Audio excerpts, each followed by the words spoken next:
Ahí en Juan, en el capítulo 19, comenzamos con el mensaje de hoy. En el versículo 16, vamos a leer y dice la palabra de Dios: así que entonces lo entregó a ellos para que fuese crucificado. Tomaron pues a Jesús y lo llevaron. Y él, cargando su cruz, salió al lugar llamado de la Calavera, y en hebreo Gólgota. Y ahí le crucificaron, y con él a otros dos, uno a cada lado, y Jesús en medio.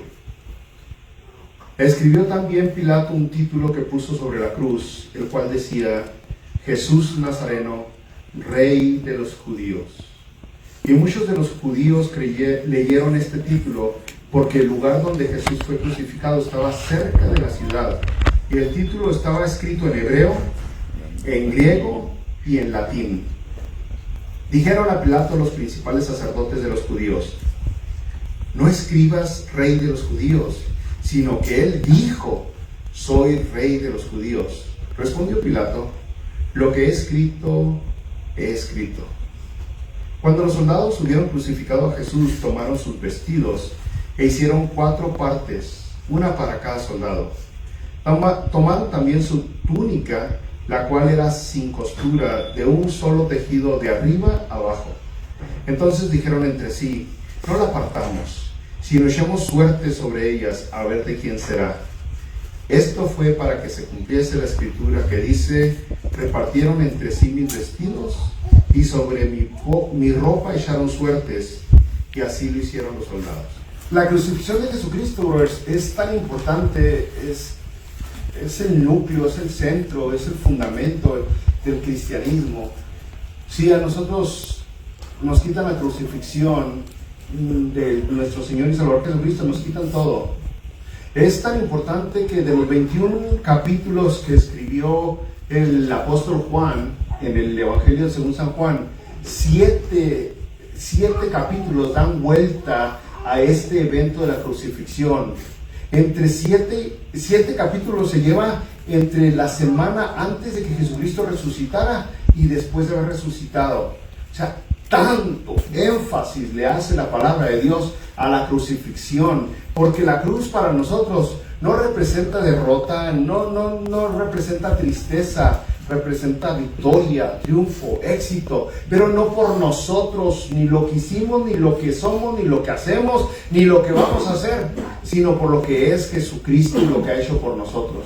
Es por eso que nosotros tenemos una cruz ahí enfrente, y tenemos una cruz aquí, mire, enfrente. No estamos hablando de religión, no estamos adorándola, no estamos poniéndola como si fuera reverente, simplemente es un símbolo que representa el éxito que logró Jesucristo en la cruz por nosotros. Amén. Eso es lo que representa. ¿Y qué quiere decir eso? Pues que ahora somos nuevas criaturas. Así como Jesucristo murió, fue sepultado y resucitó, así mismo nosotros hemos muerto en Jesucristo, y ahora ya no vivo yo, mas Cristo vive en mí. Entonces, sí, la crucifixión es algo muy, muy importante. La semana que viene, el domingo que viene, estaremos celebrando el día de resurrección. Nosotros no celebramos la Pascua, porque la Pascua, la última Pascua, la Pascua de nosotros ahora es nuestro Señor Jesucristo. Es el Cordero, el último Cordero, el que verdaderamente pudo quitar los pecados de nosotros. Ese es Jesucristo, el Cordero de la Pascua. Entonces, la semana que viene, usted sabe que no, sin falta, celebramos ese día de resurrección, que el Señor Jesucristo resucitó. Ahora, aquí volviendo a la cita, en el versículo 16, dice: así que entonces lo entregó a ellos para que fuese crucificado. Pilato entregó a Jesucristo a los judíos. Tomaron pues a Jesús y le llevaron. Nuestro Señor y Salvador, nuestro Creador, nuestro Rey de Reyes, no nos dice: ahí está algo que pasó hace 2000 años, cree ya.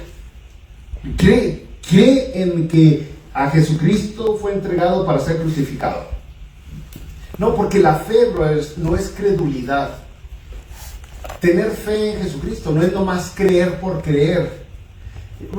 Credulidad es cuando usted cree en algo sin tener fundamentos, sin tener bases, sin tener evidencia. Mucha gente es crédula, cree y cree tantas cosas y se aferra que son verdad. Cree que la pata de conejo le va a dar suerte. Cree que el primer billete que hizo en Estados Unidos le va a dar suerte. Cree que si pasa por abajo de una escalera le va a traer mala suerte. Cree que si quiebra un espejo le va a dar mala suerte, o si abre una sombrilla adentro de algún edificio le va a dar mala suerte, o si no se persina cuando pasa por enfrente de alguna iglesia o de algún templo le va a traer algún tipo de mal. Todo eso es credulidad, no tiene fundamento, no tiene base, y Dios no le pida que usted sea una persona crédula. Dios le pide que usted tenga fe, que usted tenga fe, y es mucho más que aceptar una idea, es mucho más que creer en algo. Fe tiene raíces, y las raíces llegan profundas. Tienen raíces porque Jesucristo le da evidencia para que crea en Él. Le da evidencia. Yo sé que ahorita tenemos a mucha gente en el mundo que dicen que son cristianos, pero son ileterados.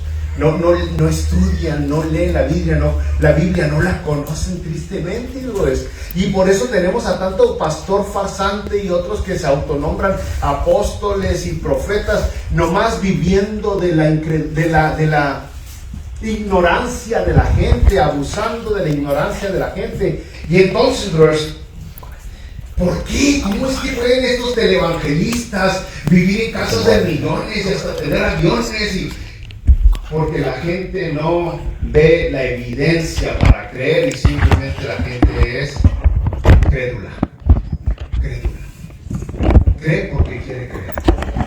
Y de eso estamos llenos por todos lados. Gente que cree nomás. Mire, ahora que estamos estudiando el Evangelio de San Juan, usted se tiene que preguntar para qué se escribió el Evangelio de Juan.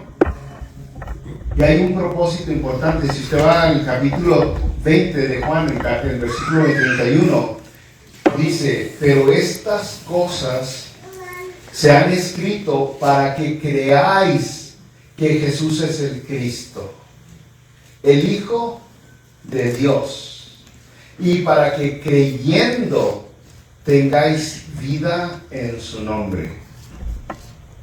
Lo que en otras palabras está diciendo es que te estamos dando evidencia, te estamos dando pruebas, te estamos mostrando que puedes creer en Jesucristo. Ese es el propósito, esa es la idea, que creas en Jesucristo. Muchas personas van a la Biblia por diferentes razones. A lo mejor van para ver qué promesas hayan ahora para ellos. A lo mejor van para ver cómo educar a los hijos. A lo mejor van para ver cómo manejar el dinero o cómo comer saludable, incluso van a la Biblia. Pero la Biblia se hizo con este propósito. No solamente Juan, sino toda la palabra de Dios, el resto de los evangelios, las epístolas, se hizo para que creas que Jesús es bueno, según aquí, Cristo. Romanos 10:9, que creas que es el Señor, el Hijo de Dios, y para que creyendo tengas vida eterna. Entonces no es nomás un montón de información ilógica o motivacional o manipuladora, sino que es la verdad, la mera verdad. Es evidencia. Y la verdad que ahorita vamos a hablar un poquito de la evidencia que nos da la palabra de Dios aquí en Juan, pero estamos saturados de evidencia por todos lados para que usted crea en Dios, en el Creador, en Jesucristo.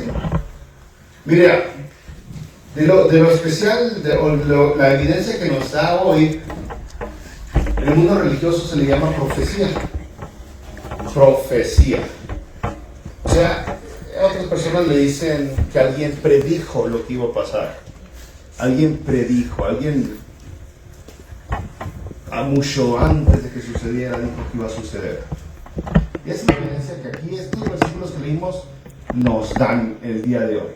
No estamos hablando de tanta otra evidencia que hay natural o fisiológica, o en su anatomía, o en la ciencia, en la física, o en las mismas matemáticas. Estamos hablando de esta evidencia que nos da Juan, que es profecía, y hay mucha profecía que se cumplió en Jesucristo. Entonces usted ve la palabra de Dios, usted ve los libros sagrados, usted ve los libros antiguos, y se da cuenta que muchas cosas se dijeron que el Mesías iba a tener que cumplir, el Salvador iba a tener que cumplir, y se dijeron siglos, no son 10 años ni 20 años, sino siglos antes de que viniera el Mesías, se dijeron estas cosas. De hecho, es tanto así que fueron siglos que la última vez, cuando vino Jesucristo, la última vez que había hablado un profeta antes de Jesucristo y Juan el Bautista, habían pasado ¿cuántos años, hermanos?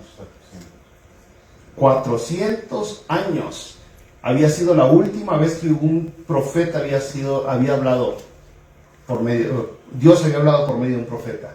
O sea, la profecía más joven que tenemos en Jesucristo tenía cuando llegó Jesucristo 400 years para que se despierte.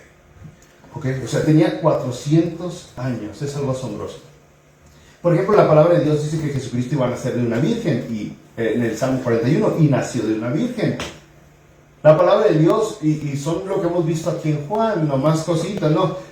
La palabra de Dios en Zacarías dijo que iba a ser abandonado por sus ovejas. Jesucristo fue abandonado por sus ovejas. En Zacarías también nos habla la palabra de Dios que el precio por su traición iban a ser 30 piezas de plata. 30, y son siglos antes de que viniera Jesucristo. También la palabra de Dios en el mismo Zacarías nos dice qué iba a pasar, cuál iba a ser el fin de esas 30 piezas de plata. Iban a terminar arrojadas en el templo. O sea, son profecías asombrosas que usted dice, wow, la palabra de Dios nos dice en Isaías, en el 52, Isaías 50, Isaías 22, que Jesucristo, y Salmos y los demás, que Jesucristo iba a ser maltratado, que sufriría horriblemente en manos de sus cautivadores. También la palabra de Dios en Isaías 53 nos dice que Jesucristo guardaría silencio. Y creo que ahí fue donde nos quedamos la semana pasada, ¿no? Que Jesucristo no abrió su boca, enmudeció. Ahí fue donde nos quedamos la semana pasada. Una profecía que se cumplió en Jesucristo. Acuérdense, Pilato le decía, habla, habla, tengo poder para soltarte y tengo poder para crucificarte. Pero Jesucristo no se defendió. Bueno, aquí el versículo 17, volviendo a Juan 19, dice, y él, Jesucristo, cargando su cruz.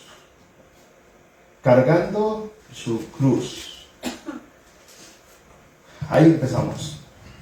¿Sabe qué?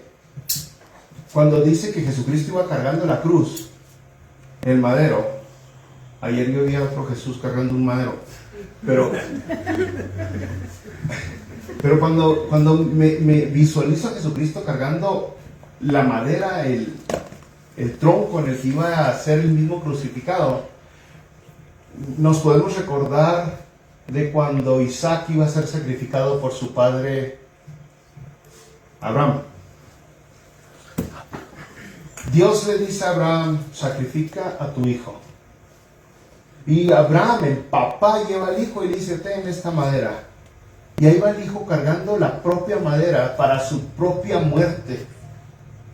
Y eso vemos a Jesucristo haciendo, cargando la propia madera para su propia muerte. Si va conmigo a Génesis capítulo 22, para que sepa que estoy hablando en serio, en el versículo 6 dice, y tomó Abraham la leña del holocausto y la puso sobre Isaac, su hijo. El papá hace al hijo cargar la madera para su propio sacrificio. En Isaías capítulo 53, versículo 10, dice, con todo eso, Jehová quiso quebrantarlo. Está hablando de Jesucristo.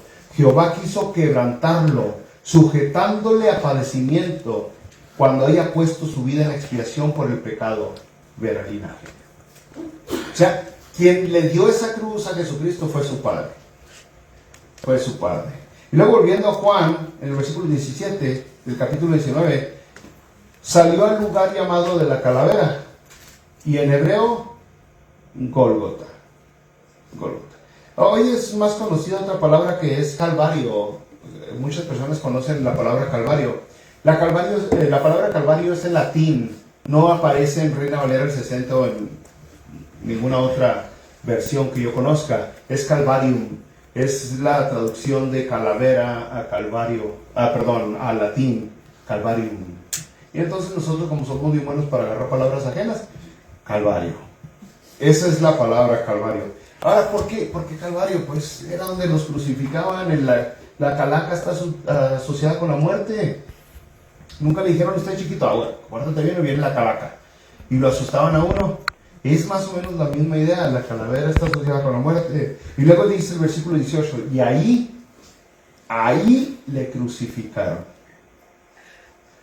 Ahí se cumple la profecía, la primera profecía que se dio en Génesis capítulo 3, versículo 15, cuando Dios le está hablando a la mujer y le dice que la semilla de la mujer será herida en la cabeza. No, ¿en dónde?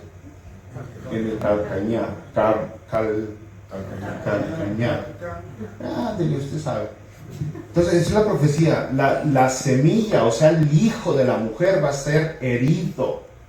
Y esa profecía se dio allá en el huerto de Edén. Y aquí se cumple, dice, y ahí le crucificaron. También en Daniel, en el capítulo 9, versículo 26, dice, después de las 72 semanas se quitará la vida al Mesías. 700 años antes de que viniera Jesucristo. Jesucristo lo dijo en Juan 18:32. Dice, para que se cumpliese la palabra que Jesús había dicho, dando a entender de qué muerte iba a morir. Y en Deuteronomios capítulo 21, versículo 23, dice, no dejaréis que su cuerpo pase la noche sobre el madero. Sin falta lo enterrarás el mismo día, porque maldito por Dios es el colgado, y no contaminarás tu tierra que Jehová tu Dios te da por heredad. Está hablando de Jesucristo todas estas partes.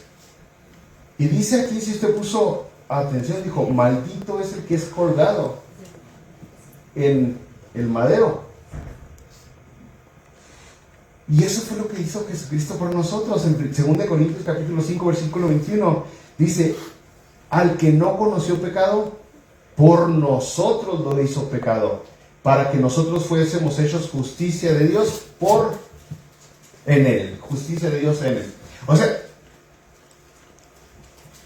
yo escuché a unos judíos que todavía no aceptan a Jesucristo como el Mesías, que dijeron, por eso no podemos aceptar a Jesucristo, porque la palabra de Dios dice que es maldito el que es colgado en un madero. Si Jesucristo fue colgado en un madero, es maldito. ¿No entienden que esa es la idea? Que Él agarró todos nuestros pecados, se los llevó a la cruz y pagó por ellos.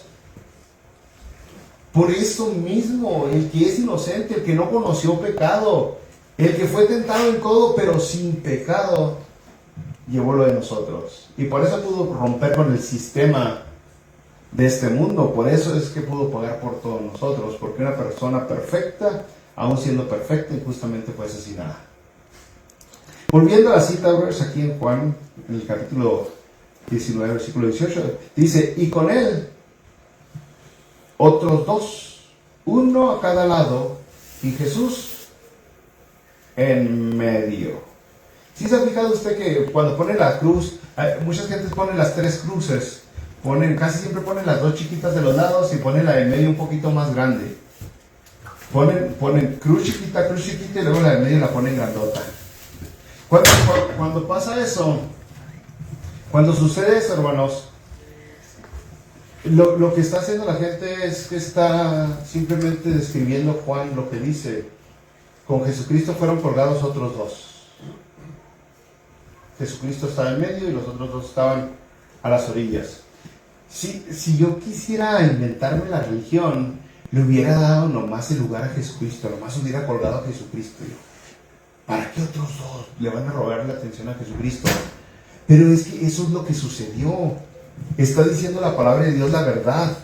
Fueron colgados otros dos con Jesucristo. Y eso mismo es profecía. Si usted va a la Biblia, en Isaías capítulo 53, versículo 12, dice que Jesucristo fue contado con los pecadores. Fue contado con los pecadores, habiendo él llevado el pecado de muchos y orado por los transgresores. O sea, los que estaban a sus lados, los que estaban al lado de Jesucristo, no eran inocentes, eran pecadores. Merecían estar en la cruz, merecían esa cruz, merecían ese castigo. Muchas personas no entienden qué tan importante era la cruz. La cruz creo que comenzó ya por Persia, empezaron a crucificar. Y era muy importante porque cuando una persona andaba de malhechora, la pena de muerte, que era la cruz en muchos lugares, pues era para decirle a los demás, miren, síganle, y eso les espera. Y mira qué poquito crimen había en esos lugares. Había muy poco crimen, no habían robos, no habían asesinatos a lo loco, secuestros. No. Ahí el que robaba pagaba.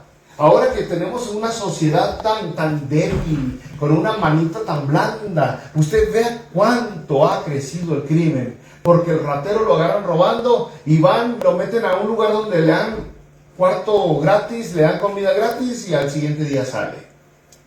Y es muy a gusto, y pues me dan hotel, me dan comida. ¿Cuál es el castigo? ¿Cuál es la consecuencia de hacer un mal hoy en esta sociedad? No hay consecuencias para los malhechores. Por eso tenemos tanto crimen. Muchas personas voltean a ver la cruz y no entienden que es un sistema puesto por Dios en realidad. Dios fue el que puso la pena de muerte. Dios mismo fue el que puso la pena de muerte. En el Pentateuco numerosas veces se dice, el que falle así lo sacarás fuera de la ciudad y lo apedrearás. Varias veces. Y mire, se mantenía la gente en raya. Porque donde hay consecuencias por los actos, entonces uno se aliviana, uno se mantiene tequirisi. Pero donde hay, pues hay rienda suelta para el mal. Lo mismo en nuestras casas. Si nuestros hijos no sufren las consecuencias de portarse mal, pues entonces van a seguirse portando mal. Van a seguirse portando mal. Y puede ser que al principio sea nomás un niño el que se porte mal, pero si ese niño se sale con las suyas, pues al rato el otro también. Porque va a decir, ay, pues ¿qué onda? O sea, es muy fácil salirse si no tenemos a quién darle cuenta, si no hay manera de pagar por nuestras consecuencias, pues entonces vamos a hacer lo que se nos da la gana. Entonces, piensen eso, la cruz fue puesta por Dios. Aún en Romanos, en el capítulo 13, dice que la ley no en vano carga la espada. Entonces es muy importante entender eso, la disciplina fue puesta por Dios y esa cruz estaba reservada para Jesucristo desde antes de la fundación del mundo. Desde antes de la fundación del mundo. Pero resulta que fue contado Jesucristo con los transgresores. Una profecía que se viene en Isaías capítulo 53, siglos antes de que sucediera. Mire, yo no he tenido la verdad tiempo de ver todas las profecías que se cumplieron en Jesucristo, pero creo que algunos brothers dicen que más de 300, como 360 profecías, algo así, se cumplieron con Jesucristo. No las he visto todas, brother. Pero yo lo que le estoy dando es la evidencia que Juan nos dice aquí, para que usted crea en el Dios que existe, en el Dios que hay. Versículo 19. Escribió también Pilato un título, o sea, en la cruz, que puso sobre la cruz, el cual decía, Jesús Nazareno, Rey de los judíos.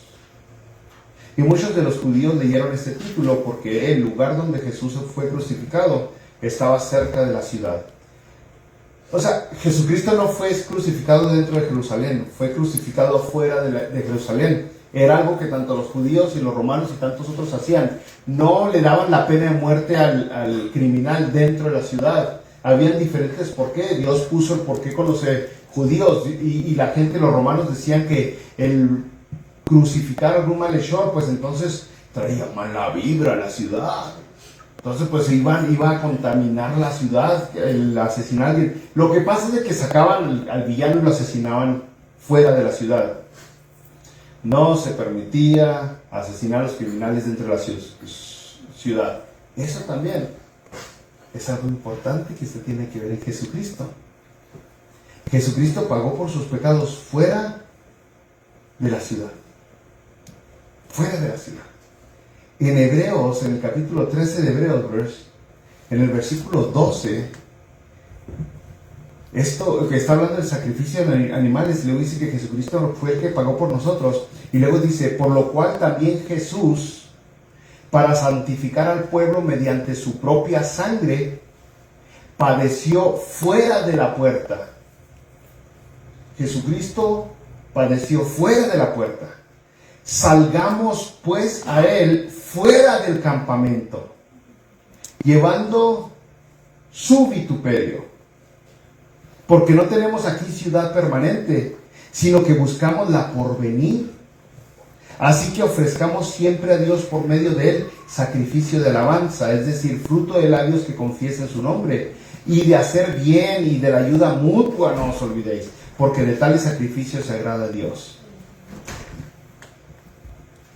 Aquí dice, y otra vez fue puesto desde el Antiguo Testamento que estos tenían que pagar fuera de la ciudad. Ahora agarra el porqué Hebreos y dice, así nosotros salgamos fuera de la ciudad, salgamos fuera del... No es que Jesucristo va a entrar a tu mundo, como estamos impuestos a hacerlo. No es que Jesucristo va a abrazar tu estilo de vida. No es que Jesucristo va a acoplarse a lo que usted quiera, sino es lo contrario. Uno tiene que salirse de su confort, tiene que salirse de donde le gusta estar y ir a Jesucristo. Y cómo estamos saturados de gente que quiere que Jesucristo venga y me dé y se acomode a mí y no cambiar nada, no ser transformados.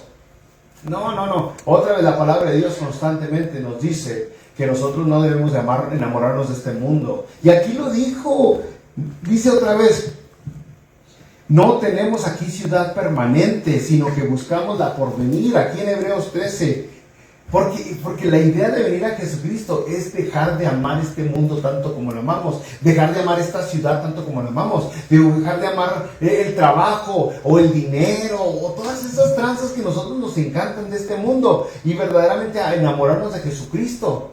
Y dice, así como Jesucristo pagó por nosotros fuera de la puerta, fuera de la ciudad, vayamos a Él, salgamos con Él. La palabra de Dios nos dice, no améis al mundo, ni las cosas que están en el mundo. Si alguno ama al mundo, el amor de Dios, el amor del Padre, no está en él. Entonces esa es la idea. Y es por eso que tenemos tanto cristiano que batalla para vivir su vida de cristianos, porque no queremos cambiar nada. Lo único que estamos cambiando es la patita de conejo, el amuleto de la buena suerte. Ahora el amuleto de la buena suerte es Jesucristo. Por eso lo estamos cambiando, para ver si este sí nos funciona. Pero eso no quiere Jesucristo. Hay personas que cargan una cruz en el cuello como buena suerte. No, esa no es la idea. La idea no es que tú lleves a Jesucristo, la idea es que Jesucristo te lleve a ti. Y esa es la onda, brother. Si usted es una de las personas que batalla para vivir como cristiano, de una manera exagerada, porque todos batallamos, posiblemente es porque no está viviendo como un cristiano debe vivir. O sea, sencillo, lo más básico del cristianismo, hace poquito hablamos, fue el principal mandamiento.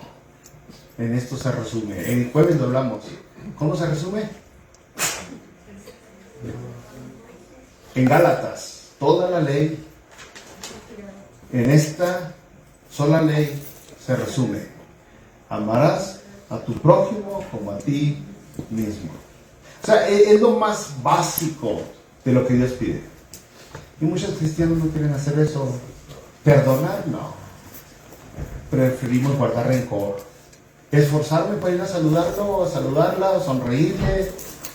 No. Entonces, no estás saliendo de tu comodidad.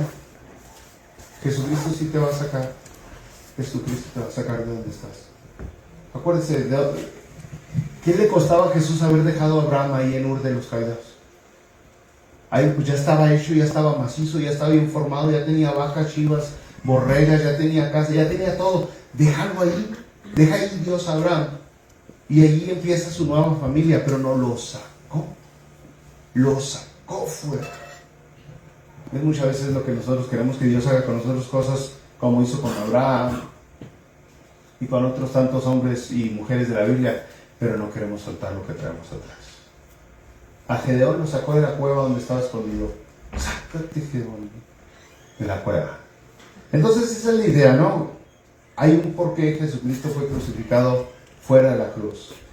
Esa idea de asesinar fue puesta por Dios, asesinar fuera de la ciudad.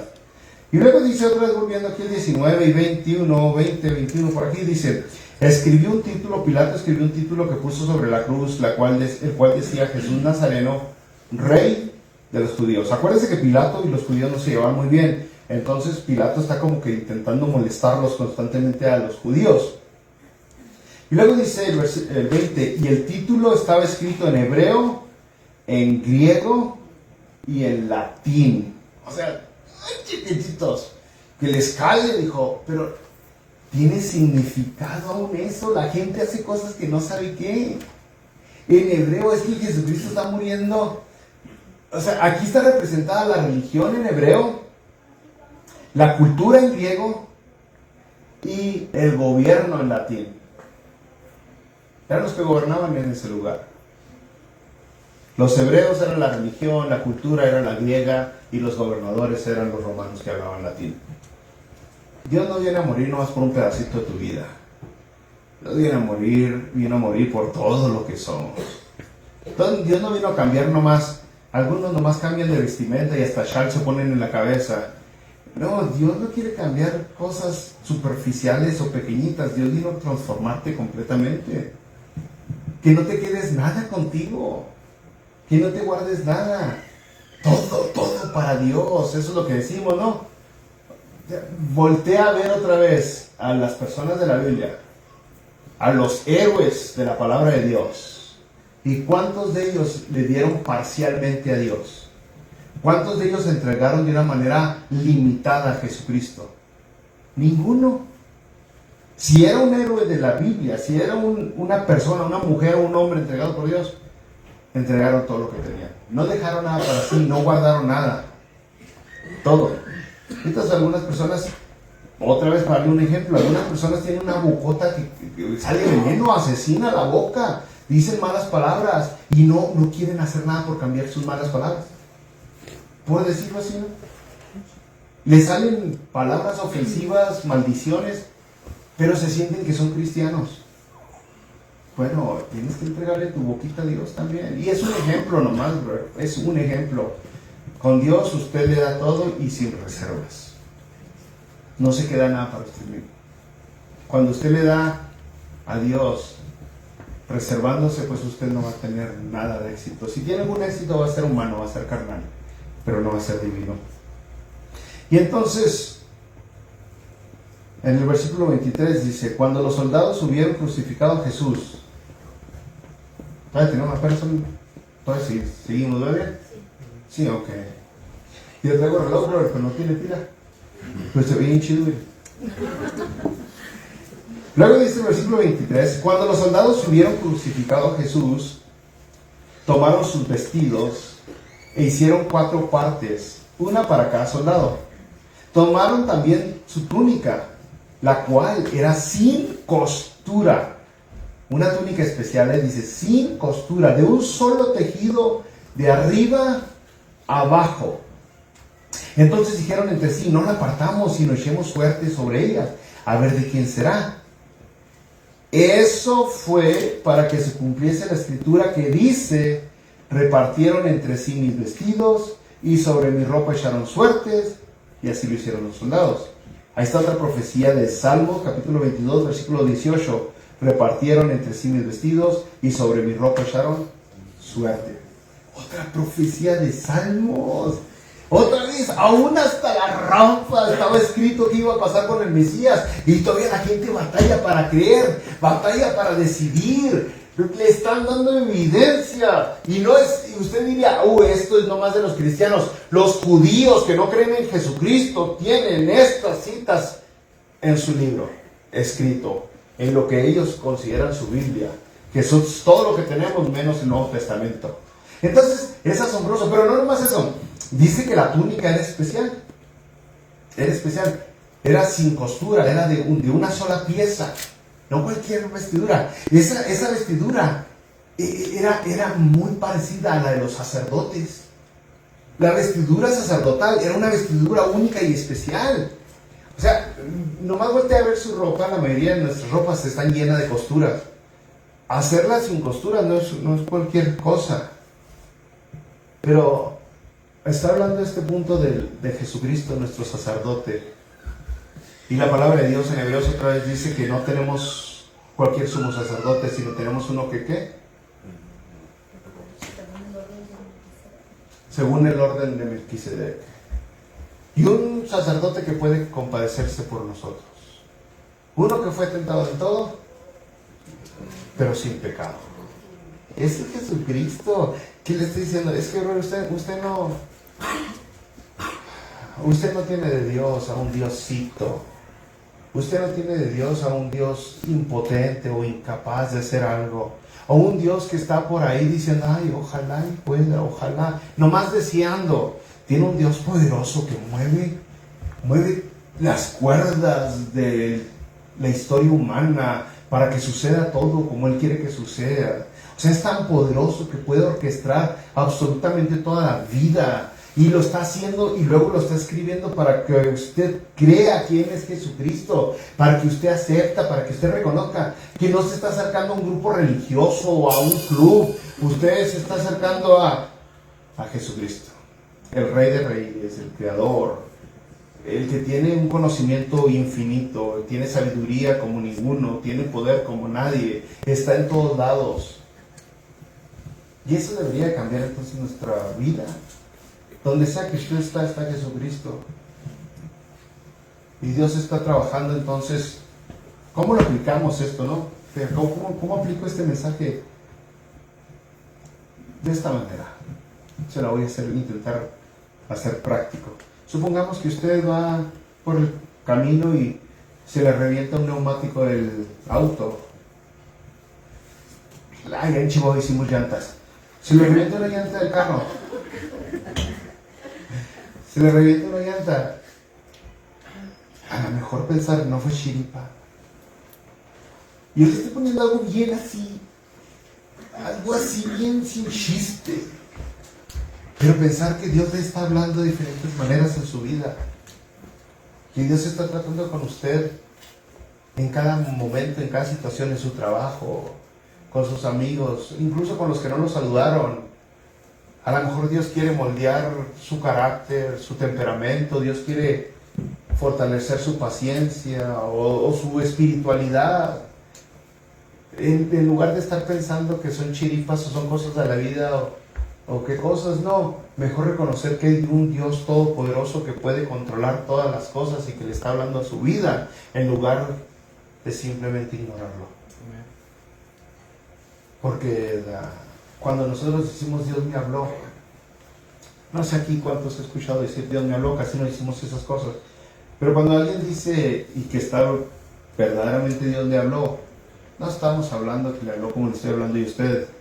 Dios le habla a través de las circunstancias, Dios le habla a través de las personas, Dios le habla a través de su palabra, de la Biblia. Dios le habla de diferentes maneras. Es muy posible que jamás usted escuche en esta tierra a Dios de una manera audible, pero sí lo puede escuchar de muchas otras maneras si se da cuenta que tiene un Dios poderoso. Si se da cuenta que no hay chiripas. Entonces, versículo 23 dice, cuando los soldados hubieron crucificado a Jesús, tomaron sus vestidos e hicieron 4 partes. ¿Ya lo habíamos leído eso, Albert? Estaba checándolo, sí, donde yo estaba. Versículo 25. Estaban junto a la cruz de Jesús, su madre y la hermana de su madre, María, mujer de Cleofas, y María Magdalena. Cuando vio Jesús a su madre y al discípulo a quien él amaba, que estaba presente, dijo a su madre, mujer, he ahí tu hijo. Después dijo al discípulo, he ahí tu madre. Y desde aquella hora el discípulo la recibió en su casa. Mírenlo, ya vamos a cerrar. La semana que viene vamos a tener más tiempo de ver estos versículos. Lo que estamos viendo aquí para que usted agarre la onda es el amor que Dios tiene para usted, para mí. Porque cuando María está ahí en la cruz y está el discípulo amado en la cruz, usted ve que a María le dice mujer. Y usted podría creer que qué onda, que falta de respeto, que falta de amor, que falta de cariño. Yo no estoy impuesto que mi hijo me diga mujer. Usted no está entendiendo, entonces viene la palabra de Dios. Allá cuando empezó el ministerio de Jesucristo, volviendo hasta las bodas de Canaán, aquí en el Evangelio de Juan, Jesucristo le dice a María, mujer. ¿Se acuerda? Mujer. Eso es en el comienzo del ministerio de Jesucristo. Y ahora cuando se acaba el ministerio de Jesucristo, otra vez Jesucristo le vuelve a decir a María, mujer, mujer. María casi no aparece en la Biblia, muy poquitas. Y las pocas veces que aparece la mitad le dicen mujer, no le dicen María. Entonces, cuando Jesucristo comienza el ministerio, está poniendo a María, que fue una mujer, ¿cómo dice la Biblia? Entre todas las mujeres. Bendita entre todas las mujeres, bendita. Lo que está haciendo Jesucristo es que a María no le está quitando amor. La ama igual como la ha amado siempre, pero la está poniendo al nivel que ama a todo mundo. Está poniendo simplemente a María con ese amor tan intenso, tan constante, tan ferviente, tan continuo, ese amor que no tiene fin, al mismo nivel que nos ama a nosotros. Se lo está poniendo igualito.